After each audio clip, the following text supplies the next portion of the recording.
Dalawang commuter ang nahagip ng nakamotorsiklong MMDA enforcer sa EDSA busway.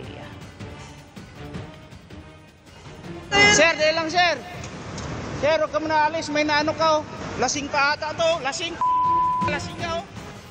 Sa videong pinost ng Transportation Department, nakuha raw sa bahagi ng busway malapit sa Main Avenue sa Quezon City, makikitang tila gumegewang pa ang enforcer habang pasakay sana sa motorsiklo.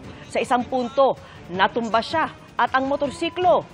Humingi naman ng tulong sa mga Coast Guard na naka-duty sa lugar ang nakasaksing driver at konduktor ng bus. Kinausap nila at pinigilang umalis ang enforcer.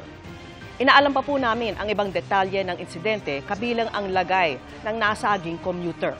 Ipinag-utos na rin ni MMDA Chairman Romando Artes ang investigasyon sa insidente at ang pagpapataw ng nararapat na parusa sa enforcer.